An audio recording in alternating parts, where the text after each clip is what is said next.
Is our This meeting is being recorded. Hope you got that. I'm going to continue.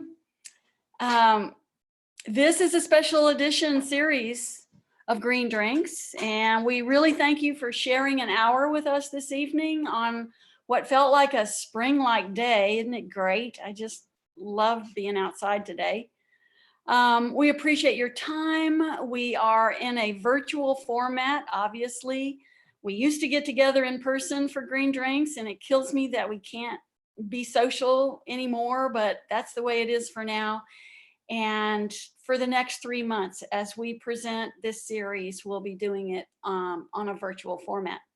I'm here with Savannah Little and Chris Joyell. And Savannah is our AmeriCorps staffer, and Chris is our speaker this evening. I wanted to just kind of go over the plan.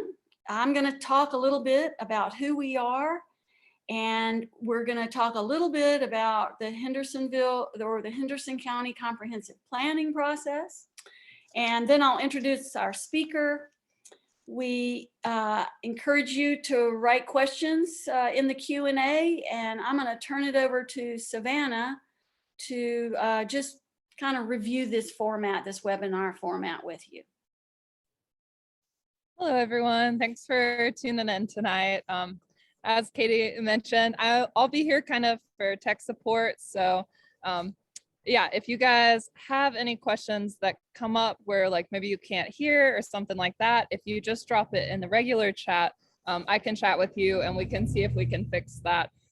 Any other questions you have, we ask that you put them in the Q&A box. And if you guys have probably all used Zoom at this point, but if you haven't, or if you've never used the webinar feature, we have on the little toolbar, if you swipe or if it's on your laptop, it's typically at the bottom, I think, but there's a little Q&A box. And so as questions come up, feel free to drop them in the chat. The way that we're going to do it tonight, as Katie mentioned, is we're going to wait till the end to answer questions, but as they come up, feel free to drop them in the chat.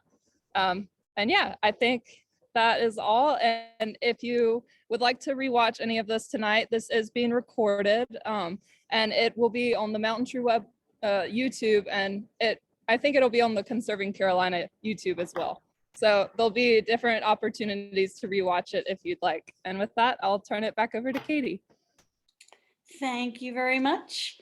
So I always like to talk about our sponsors. We have brought you this tonight as a collaboration between MountainTrue and Conserving Carolina. And I say it every time, I'll say it again, they're the best environmental nonprofits in Western North Carolina. And please join them both if you're not a member of both. We survive and work on the front lines by your support. Your financial support is very important to us. So thank you for that. Green Drinks, we are one of 500 chapters worldwide. It's a movement. People like us get together and talk about and learn about the environment. So I always like to think we're not alone, that we're doing this in conjunction with a movement. So why do we think the current planning process is important? Excuse me for reading this, but I want to get it right. With today's challenges in growth, demographics, technology, social values, and lifestyles, it's important to look beyond the next budget cycle and think about long-term strategies for a better future. To become proactive and shape the upcoming changes to our advantage, we have to participate and ask for a larger context for our budgets and programs. That's what our county government is asking us to do right now with the 2045 comprehensive planning process. County leaders are inviting us to envision the future we want so they have permission to lead us. We know growth is happening. We're feeling it right now. We know that people want to share in what we have. Climate refugees are coming from coastal areas where the ocean is encroaching. They're coming to escape the fires out west and the hurricanes of the Gulf. What we need to figure out is where we're going to put them to avoid sprawling out into our beloved farmland and natural areas. We need your help. We need you to participate. And there's time. We're about halfway through the planning process and we're waiting to see the first draft of the plan.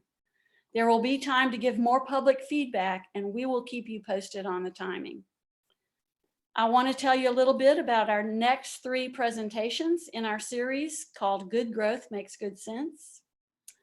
On March 10th, Conserving Carolina's Executive Director, Kieran Rowe, and Land Protection Director, Tom Fonslow, will speak about land conservation and farmland preservation.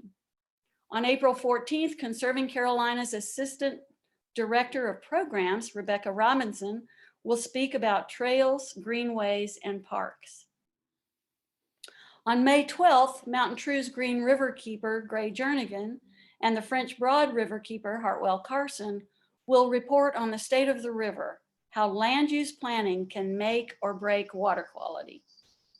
So without further ado, I'm pleased to introduce our speaker. Chris has served as the director of the Asheville Design Center since 2009 until now. They've merged with MountainTrue in 2017. He connects designers, architects, engineers, landscape architects, planners, and graphic designers with projects that promote healthy, vibrant, and equitable communities.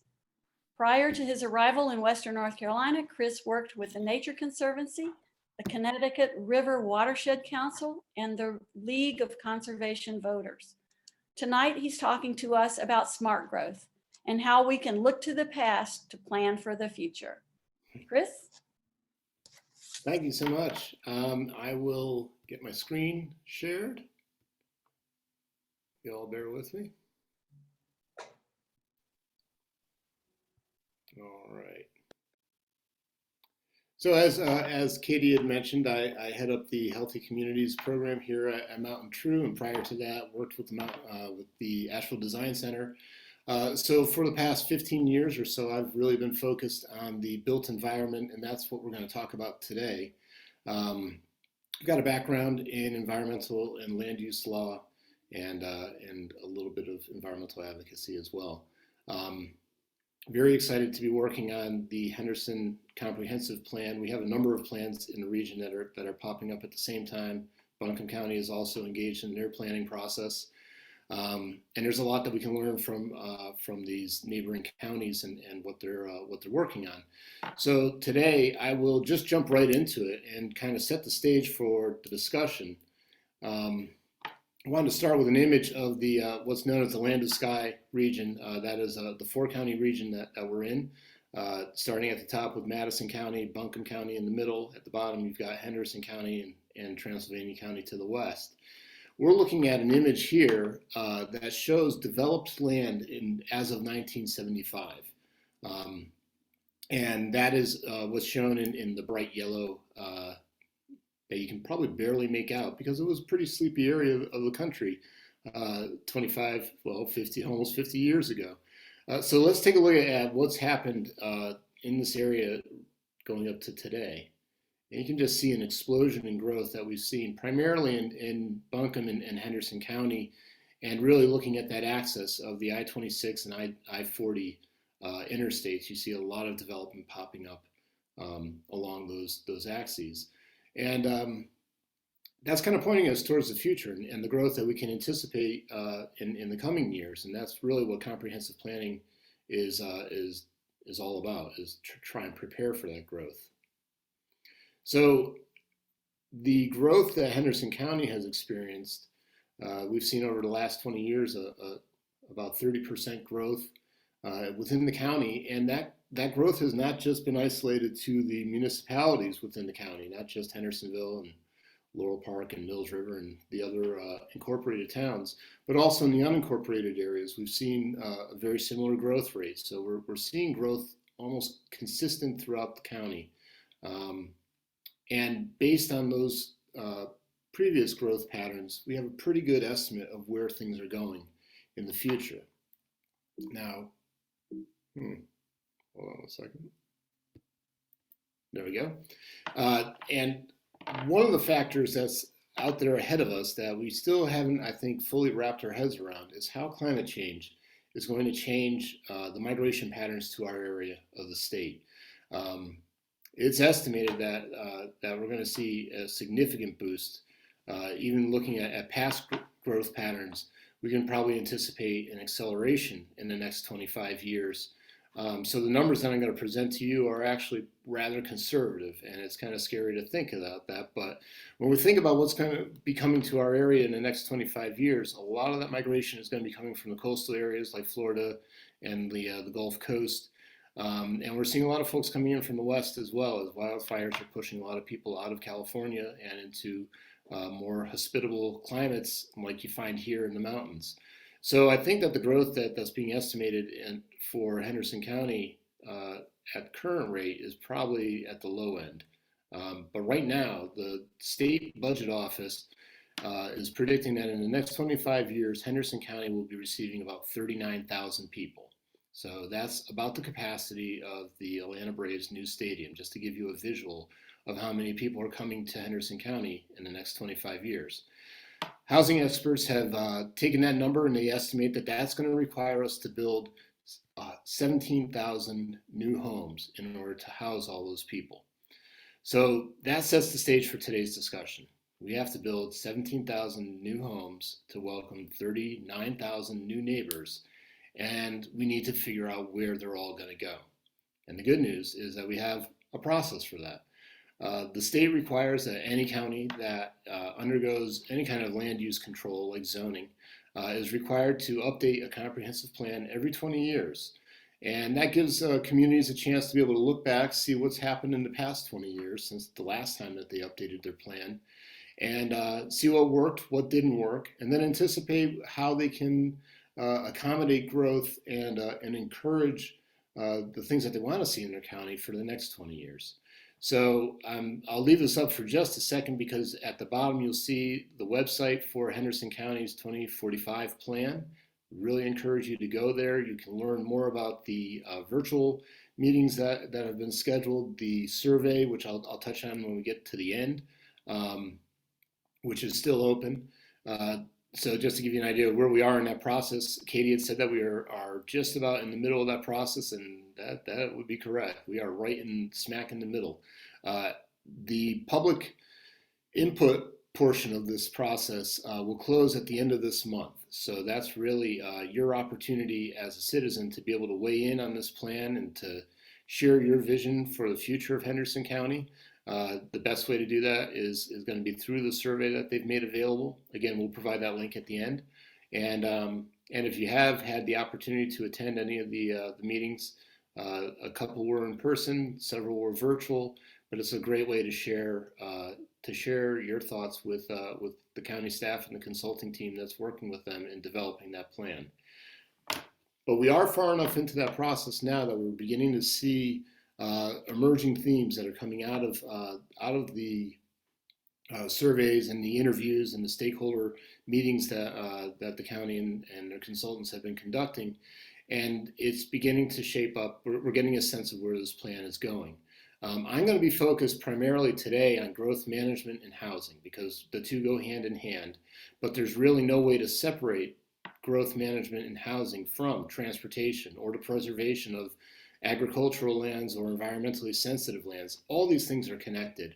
And so as I start today in the beginning of this 4-part series in addressing the built environment, keep in mind that we'll be getting to our agricultural lands, our transportation networks, and our and environmentally significant areas as we go further into this speaker series. But as I said, today I'm really going to focus on those 39,000 people, those 17,000 homes, and figuring out where they're all going to go. As a guidepost for doing that, the MountainTrue as well as the Asheville Design Center prior to that both have subscribed to what is known as SMART growth principles. Those are 10 principles that really encapsulate what makes a vibrant, thriving community. And it's a great guide for how to develop and basically provide the most opportunity for growth while also protecting the areas that matter to us most. I'm not going to have enough time today to be able to go through all 10 of those, and you're probably thankful for that. But I will be zeroing in on a couple key principles today and then showing how they connect to all the other principles. And so I'm going to start off today really by talking about the idea of taking those 39,000 people and those 17,000 homes and directing that development towards our existing communities. That is one of the key principles within smart growth, and I feel probably the most important one because so many other things tear off of it. But that is, it's not necessarily a new concept. It makes a lot of sense, both fiscally and socially. But it's also the way that we've built for years, and by years I mean for millennia. Going back to Egyptian times, this is the way that we have typically grown, is that we concentrate our development in areas where we have already made significant investment. So when we think about the benefits that come with that, it creates a stronger tax base because first you are really concentrating that growth on in areas, again, where you've already made an investment, and you're going to get a stronger tax return from that development on a per acre basis when you concentrate that development in existing developed areas. It also makes sense because it provides homes closer to jobs and services that we all need. Rather than encouraging sprawl and pushing people further and further away from our job centers and our service centers. The idea here is to try and situate those people closer to those areas so that they don't necessarily have to get in a car to get there, or if they do, it's going to be a shorter commute, and that we're not pushing that growth to the very boundaries of the county. I mentioned that it really does increase the efficiency because we have already invested in these areas. We have infrastructure, sewer lines, water lines, fire and police service that are already serving these areas that have already been in this area for a while, and now the idea is that by adding more people there, we're making more efficient use of our resources. And then lastly, it really does reduce the pressure on our rural communities, and we've heard a lot in the surveys about preserving our rural heritage, preserving our natural areas. The best way to do that, you can slap protections on land like that all day and night, but really the best way to protect those areas is to concentrate our future residents in areas where we've already settled. So the good news is this is going to be a little blurry, unfortunately, or where my eyesight is going, but the good news is that the draft goals that the county has released, and this is, as we are about halfway through this process, the county has begun sharing information with the public about what they've heard so far from the 6,500 surveys that they've collected and all the interviews that they've done. And the first goal that they've identified is to direct growth to areas where services and infrastructure are present or planned, and to stay away from areas that are sensitive, environmentally sensitive or agricultural lands. So it's great to see that this draft plan or the draft goals are already pointing us in this direction and aligning with that smart growth principle. So this map might be a little bit too busy, I think, to truly discern what's going on here. But I think that if you focus on the yellow area in the center and the grayish areas, outlined in red is what we call the urban service area. That is really the extension of our MSD sewer lines and Hendersonville's water service as well. It only makes sense that that's where we want to concentrate growth because, again, that's where our infrastructure already exists and where our jobs and our services currently reside. So this urban service area is typically an area where you want to focus that growth that we can anticipate while trying to protect the areas on the outside of that. There are transition areas that are probably what we'll call beige on this map. If you look primarily to the east and a little bit to the west, you'll see these transition areas, these rural urban transition areas that acknowledge that while we are going to see a great concentration of people in the municipal areas and within that urban service area, we should also expect that we're going to see growth starting to expand out into those transition areas. Now, I think it's virtually certain that we're going to see that growth primarily along US 64 heading eastward as it goes out to Edneyville, because we recently saw that the county commissioners have approved a sewer service area or a new sewer service system for Edneyville And in doing so and in improving that funding, I think that it's fair to assume that once that sewer system is in place, it is going to drive and induce development in that area. Um, the future land use plan that is part of the comprehensive plan anticipates that, and as a goal of trying to direct and manage that growth. They do want to discourage sewer extensions outside of the existing urban service area or planned. And I believe that with this decision from the county commissioners to service Edneyville and Fruitville with the sewer service, that we will probably see an expansion of that urban service area eastward. So then the big question becomes, well, what is that going to look like? What does that expansion look like? When we think about housing, and when we think of, especially the daunting task of creating 17,000 new homes, a lot of people wonder what that's going to look like. And I think the most often, in the last 70 years or so, the answer has almost always been either, single family homes or multifamily developments. But it's important to think of development along a transect. And if you were looking at this image that I have up right now, just kind of moving from the right to left, we see different forms of settlement as we move from city centers all the way out into the rural areas. And so, we can anticipate some forms of development that may be very appropriate, say in Hendersonville Center, that would absolutely not be appropriate out in Crab Creek. But we have to be able to figure out how we're going to transition from one to the other. And as I mentioned, we anticipate housing coming in usually two forms: either the sprawling subdivision of single-family homes that just consume land at an alarming rate and really produce very little density for the amount of land that they consume, or we concentrate that development in really large multifamily developments like apartment complexes in the range of 200 units at a pop, which can be a shock to the system, certainly for neighborhoods, certainly as a shock to the system for the transportation network that is situated along, and the sewer and the water infrastructure as well, to basically bring that many people to an area so quickly. But that has really been the development pattern that we've seen for the last 70 years in this country. It seems to come in these two forms, and I can understand why people can be very alarmed when they hear that we've got 39,000 people coming, because we only see two real alternatives for how to house them. But I'm here to tell you that I think that we have other alternatives, and I'll get into that as we get going. And that's really, it brings us to this other smart growth principle that I wanted to zero in on today, and that's to create a range of housing opportunities and choices.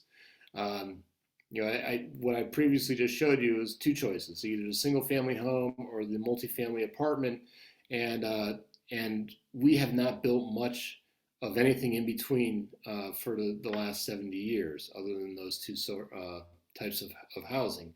But we're missing an incredible opportunity by building just in that kind of binary mode, and not looking at the range of housing that can serve all walks of life.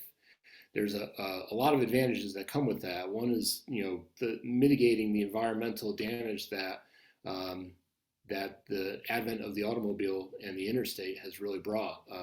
We did not see suburban sprawl on the scale that we see now prior to World War II. And that's really in response to the development of the interstate system in the 1950s, a number of housing policies that were passed at around the same time that encouraged single-family residences, and it just caused an explosion of suburban growth that I feel like our environment has really paid the price for that, and we've lost a lot of forests, a lot of wetlands, a lot of sensitive areas due to that expansion. So by concentrating and offering a range of housing, and remember, these two things are in tandem. We want to concentrate this development in existing areas, in existing communities, and we want to provide a range of housing within those communities. And by doing that, we really do mitigate, I think, a lot of the environmental cost that comes with an auto-dependent society that we have. It also provides, I think, a better balance of jobs and housing, We know that we find like a lot of people working in the service sector and working for relatively low wages are finding it harder and harder to live closer to urban centers, and often find themselves being pushed outside, outside the city and even further beyond to find affordable housing. And in order to do that, they then have to have a car that can be able to make the commute, and just adds to the cost of living for those folks. And they're missing out on opportunities to be able to live closer to work. It also, by concentrating the development and concentrating these populations in existing communities, we're also going to be generating more demand for better transit, for more commerce and other services. And that's generally how we see transit systems come about, is when you do create these focused areas of growth, nodes, as planners would call them, that create the demand for that type of transit.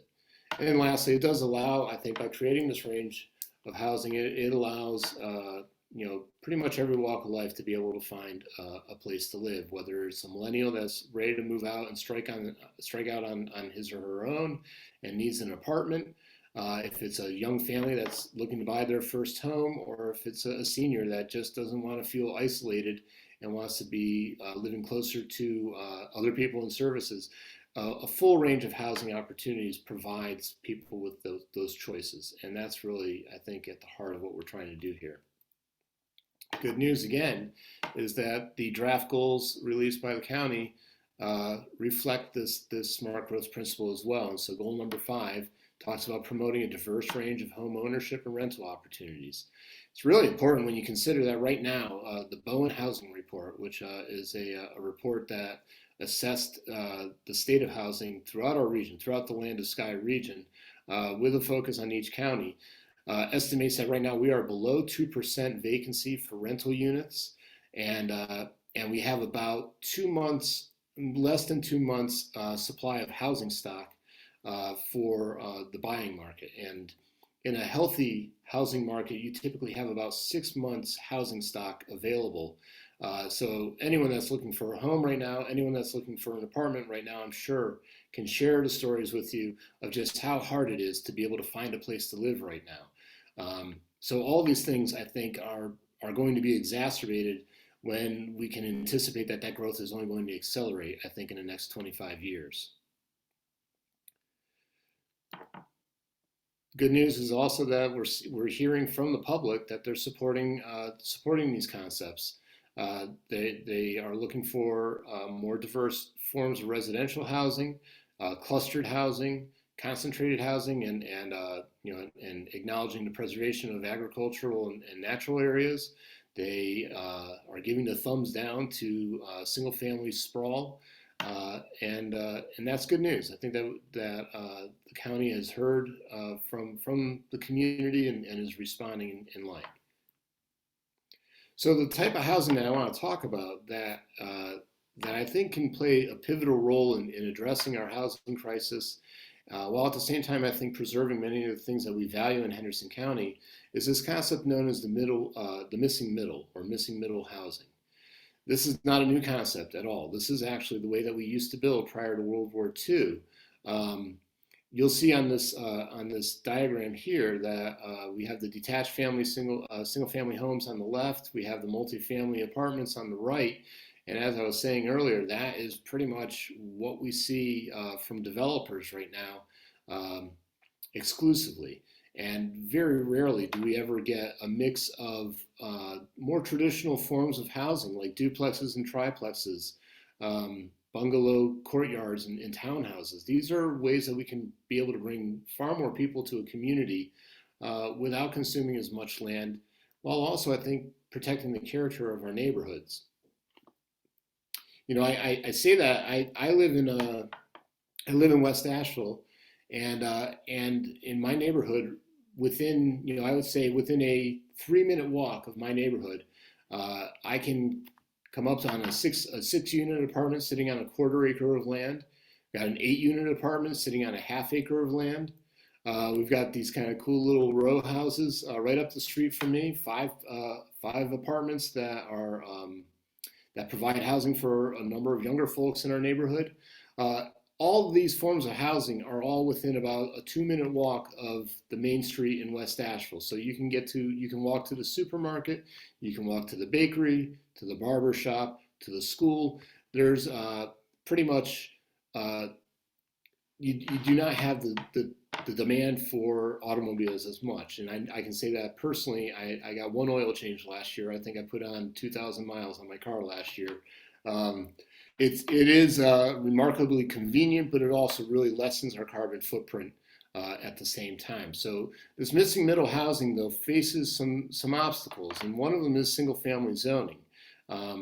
We have traditionally zoned many of our neighborhoods exclusively for single-family homes. So anyone that wants to develop a duplex or a triplex or a row house like this would have to go through a special permitting process in order to get that. They would need to get a conditional exemption or some kind of deviation from what is allowed by right in a neighborhood. And that serves as an incredible barrier for developers because it really leaves up in the air whether or not their project will get approved. And more often than not, as we see small scale projects like this being proposed, we find communities will push back on that. And it's understandable when people, I think in general, are not eager to embrace change, especially when it's change that they haven't seen in a long time. We just haven't seen these forms of housing being developed in years. And so when they are being proposed, it strikes people as very foreign and I think slightly scary. And so there is room, I think, for reform in our land use laws in order to allow for this type of housing. Again, it had a place in our community prior to World War II. No one batted an eye at this form of housing popping up throughout. And in these existing neighborhoods, you'll find that they fit within the character of the neighborhood very easily. And at the same time, bringing, I think, a great level of diversity to the neighborhoods, economically, age-wise. It really does introduce a whole bunch of different walks of life, and I think that makes for a much richer experience. So, I mentioned that these two primarily, the creating a range of housing and then concentrating that housing in our existing communities is critical because I think that they tier to these other smart growth principles. They all kind of tie in to one another. And if you think about like some of the examples that I just showed you of a 6-unit apartment sitting on a 1/4 acre of land, that's incredible efficiency that we're getting from our land when we can bring 6 families into that area. So that compact building design really does lessen our carbon footprint in a community and bring what I would call like a gentle form of density to a neighborhood. At the same time, it I think can foster a distinctive, attractive community with a strong sense of place. That is something that I think comes as a byproduct of just getting to know your neighbors. And with that concentration of people in one area, you're going to find more restaurants pop up, more cultural amenities are being attracted to that area, and that's what contributes to a sense of place. To have a vibrant commercial center situated close to this concentration of a lot of residents. At the same time, as I mentioned in my own neighborhood, when you can bring a lot of people into one area and you're attracting commerce and jobs to that area, you're creating a walkable neighborhood.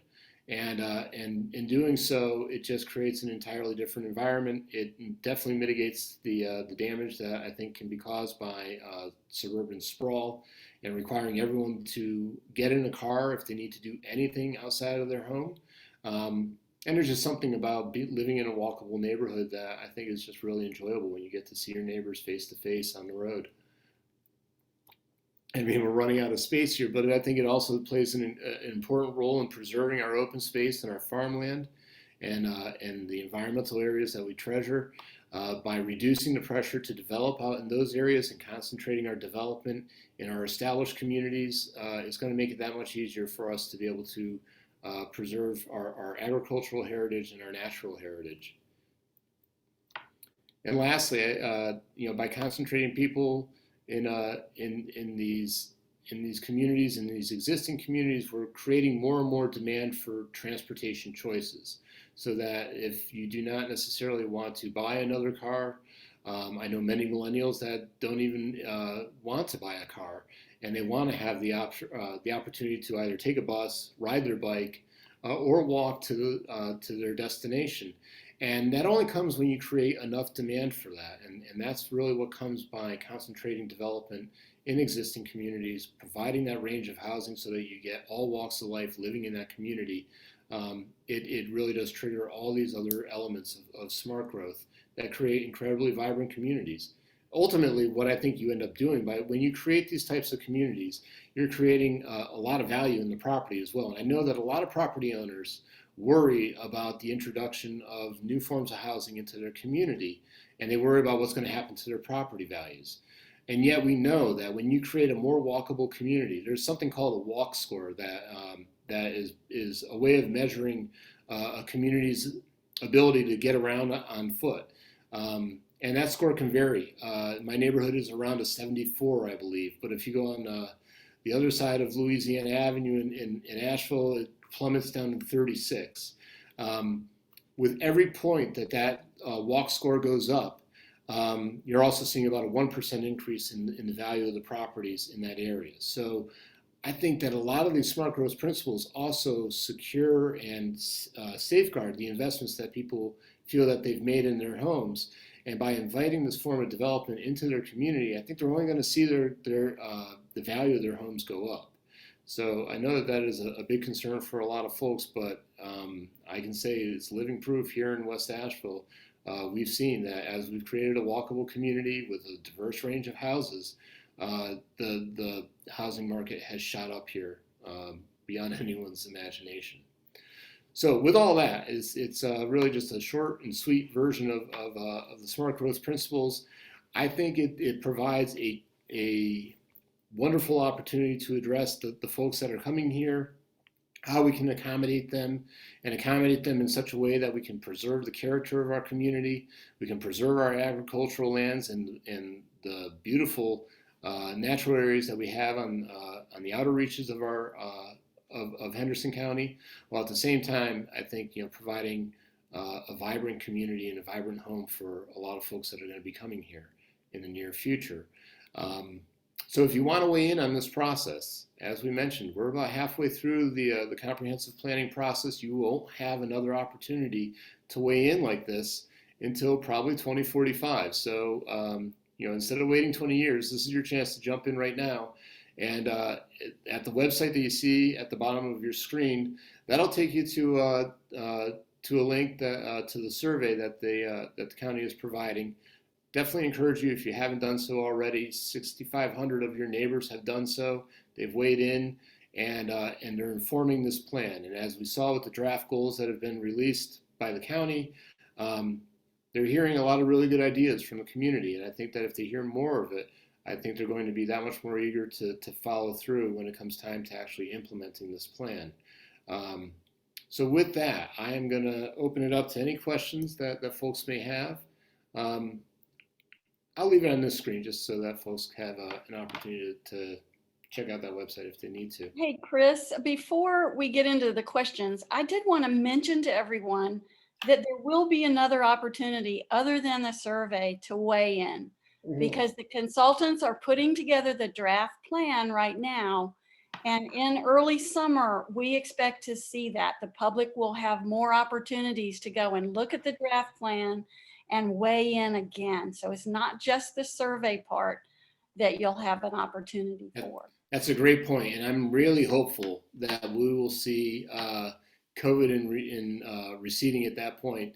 I believe that they were anticipating a public meeting sometime in May to be able to review that draft plan. So we'll be certain to share that information with the folks that have signed up for today's talk and any of our future talks. And if you're on MountainTrue's mailing list or Conserving Carolinas, I'm sure we'll be sharing that information with you as well.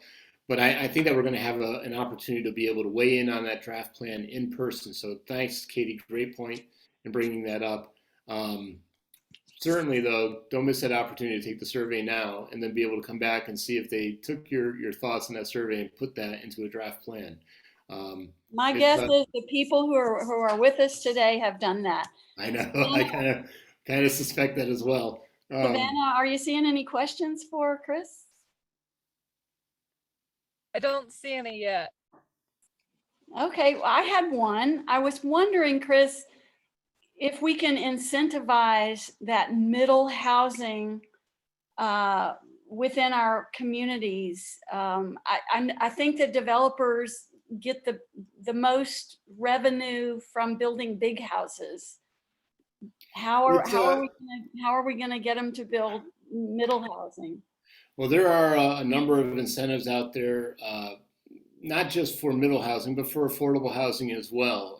There are tax credits that are available for affordable housing, and there is, I think, definitely an opportunity within our land use regulations to be able to incentivize denser development. A lot of times we have kind of antiquated regulations that require setbacks, that require parking requirements that tend to limit the ability to fully develop a piece of land.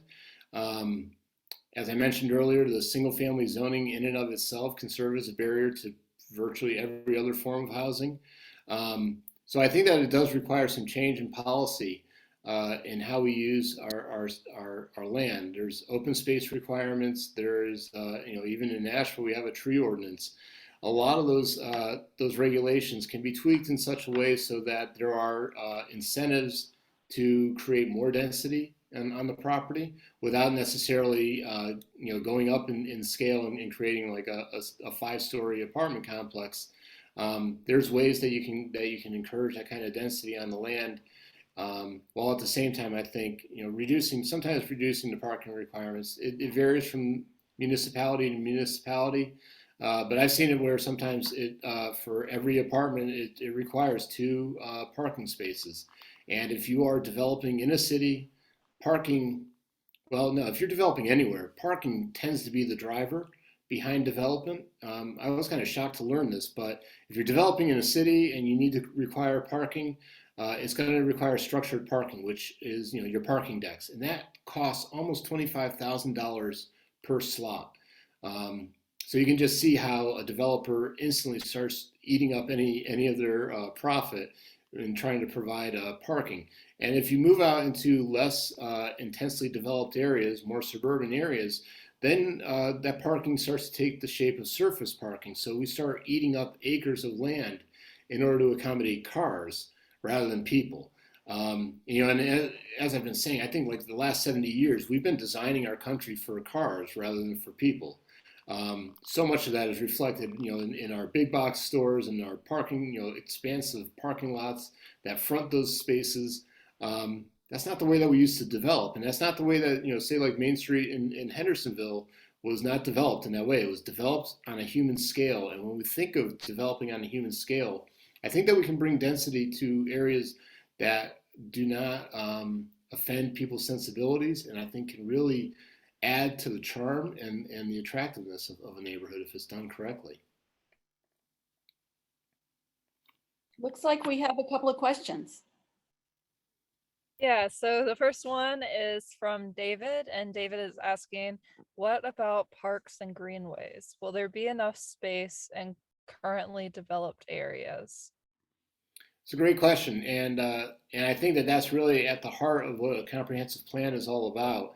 Is really stressing that word comprehensive, that they are trying to take into consideration all the elements that create a truly functional, vibrant community. So, we can't just solve the housing problem in and of itself, because if we do, we can create an area that no one would really want to live in, simply because it doesn't provide some of the things that David had mentioned. If we don't have connections to natural areas where we can take a breather and just kind of relax, and if we don't have ways to get there by greenway or bike lanes or other ways, other than having to get in a car, then we're really missing out, I think, on a full life. And I think that that's what comprehensive planning is trying to provide, is situating where housing can go, what are the spaces that we want to hold open and protect, and how do we connect people to those spaces from where they live and where they work. And Chris, I would add too that this is an opportunity to tell the county commissioners that that's what we want. We want well-funded parks. We want to be able to get to our parks very close to where we live. I know it's wonderful that the county has a comprehensive master greenway plan. And one of the recommendations in the Greenway plan is anytime a utility is put down in the county, that a recreational easement should go with it. So if we're talking about running a sewer line out to Edneyville, then we need to make sure at some point we can add a greenway to that line. And that's absolutely something that I've been hearing from the community as well, is that they are looking for those connections. It's great that we're seeing the Acoustic Trail getting funding and securing the land. Conserving Carolina, has done a ton of work to be able to make something like that possible, and that is going to attract people well beyond Henderson County to the region. I think it's going to be an incredible asset for the community. I think Rebecca will probably be talking in a couple of sessions. We'll be talking about the expansion of the Ocklawaha Greenway. Tremendous opportunity there as well. But then we're also going to have to see connectors from existing communities to those greenways to be able so that people don't have to drive to a greenway and unload their bike and then get on the greenway on their bike. We want people to be able to leave from their their apartment or their house and be able to access those things themselves. And typically along those greenways, you're going to situate your parks. That's where it makes a lot of sense to be able to. And already, like on the Ocklawaha, we have several parks along that greenway, so people are able to make that connection. And yeah, that's something that I think the county has heard, and that's why I think that they acted on the Acoustic Trail when they did. But I certainly think it's important to let them know that we don't think that they're done yet. That that's a great start, but we can do so much more.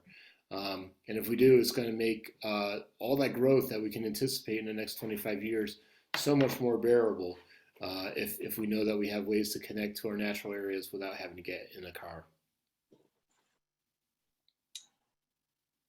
All right, we have another question from Jack, and Jack is asking, property values are not the only reason people resist densification. Very often I hear, don't turn Hendersonville into Asheville. Many people move to Hendersonville for its rural feel. How do we speak to these neighbors? How do we talk about the positive aspects of densification so they see the advantage of multiple family housing? Yeah, that's a great question, and I think the probably the most direct way to answer that is that if we've got 39,000 people coming here and we don't situate them, if we don't direct them towards our already established communities, then that rural character that we love so much about Henderson County will be gone.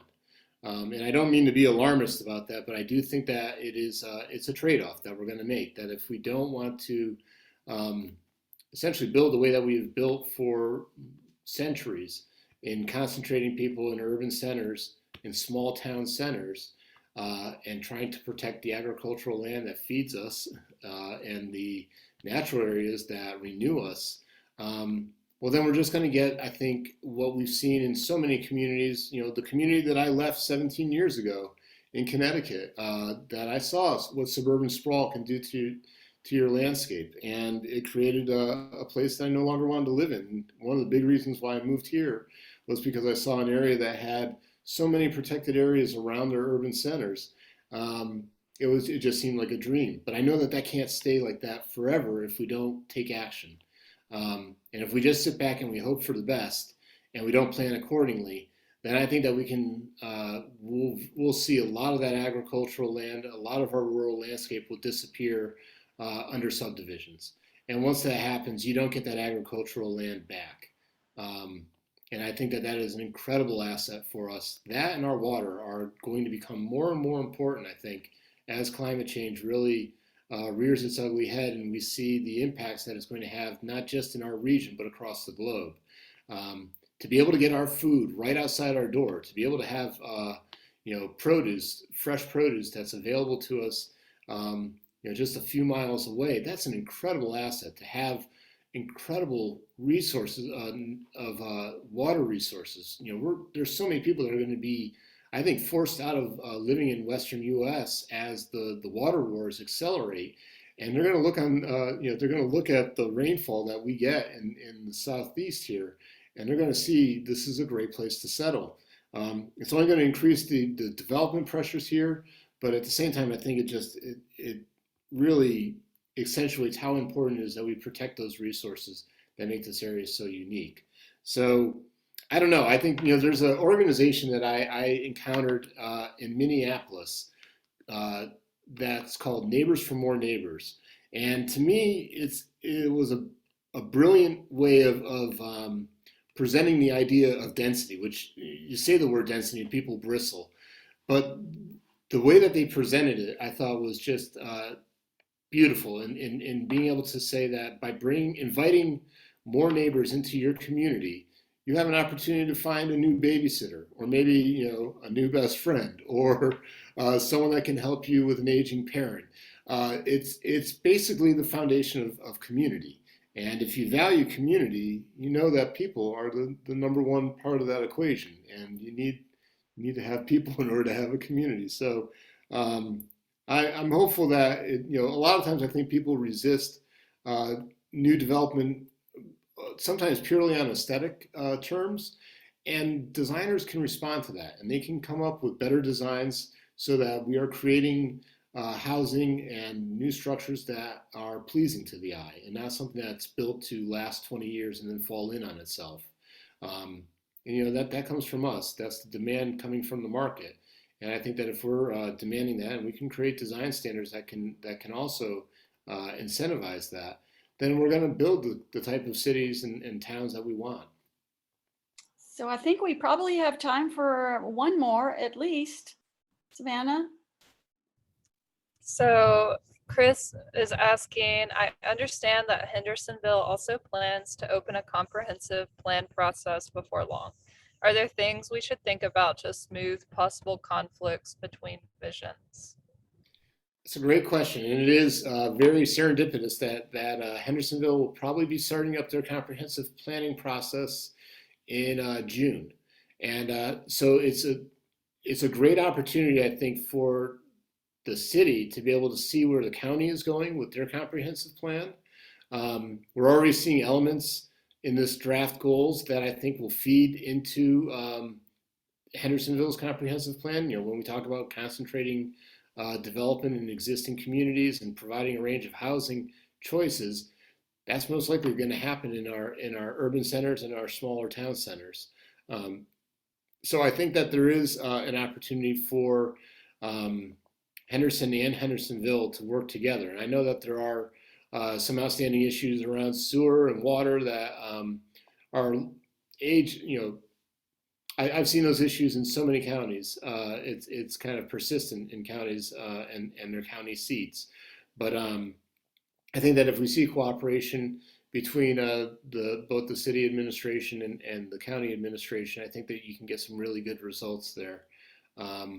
So yeah, the timing of those two plans, I think, gives them a real opportunity to sit down together and see how those two plans can align and be able to pursue the same goals. I think for sure it's going to take a lot of cooperation, and that's something that we need to voice as one of our concerns. But unless we work together on this and collaborate, then we're not going to get the product or the end results that we want. Yeah, absolutely.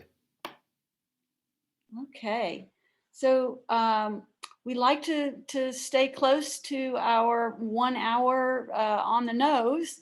That's pretty close. So we have 5 minutes. Do we have one more? We do. So Sharon is asking, what is the future of mobile home housing? I noticed they've been clearing trees from so many trailer parks. I'm sorry, could you repeat that? I missed the first part. Yeah. Sorry about that. No It's problem. Sharon is asking, what's the future of mobile home housing? I Ah, noticed okay. they've been clearing a lot of trees from trailer parks. I I don't have an answer to that yet. I think that that's going to determine, that is a policy that the county is going to have to grapple with as they develop this plan. And of course, a plan is just a plan. It's just a piece of paper until you actually start enacting policy that comes out of that plan. So this is, I don't want to belittle this process. This is the easy part. The easy part is getting our aspirations down on paper.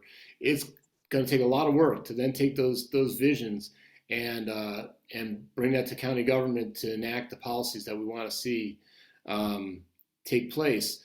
I will say that I've been working with a number of mobile home communities in Buncombe County around similar issues, and I have to say that there is something about mobile home communities that strike me as perhaps the last vestige of affordable, truly affordable housing left in our community. I think that they get a bad rap.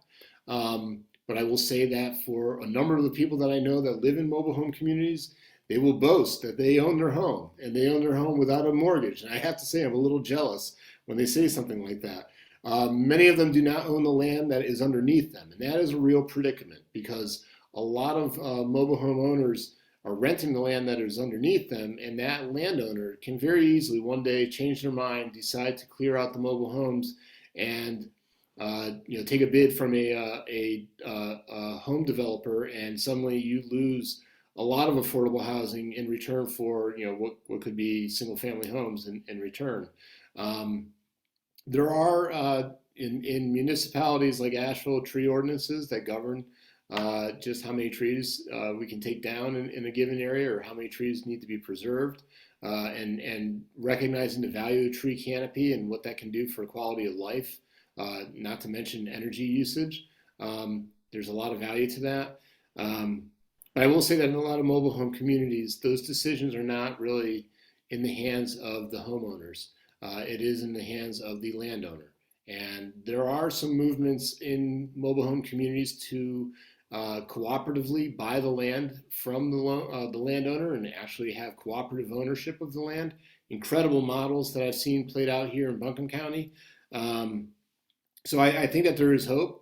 And I also think that there's been incredible advancements in mobile home development in the past few years. I think a lot of the bad rap that gets is kind of attached to the 1960s trailer that we're all familiar with, but manufactured homes are coming in all different forms now.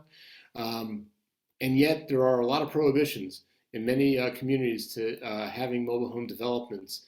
And I think that it might be something worth revisiting, especially when we consider that the design standards for those homes have changed drastically in the last 20 years. So I think that there is an opportunity to revisit that in the comprehensive plan. Okay, I'm gonna interject here because our time is up. I Yeah. would tell you all that Chris is on the staff of, uh, of MountainTrue, and you can contact him by going to our website. So if you have more discussion, more questions, please reach out to Chris through our website. And before you go, please know that next month we have Conserving Carolinas, Kieran Rowe and Tom Fonslow to speak about land conservation and farmland protection. And then in April, we're doing that trails, greenways, and parks. And then on May 12th, it's all about water quality and what land use planning does for or against water quality. So good growth makes good sense. I love the play on word. It makes good money sense too, CENTS. So hang in there with us and have a good evening, everyone. Thank you again for joining us. Yeah, thanks so much.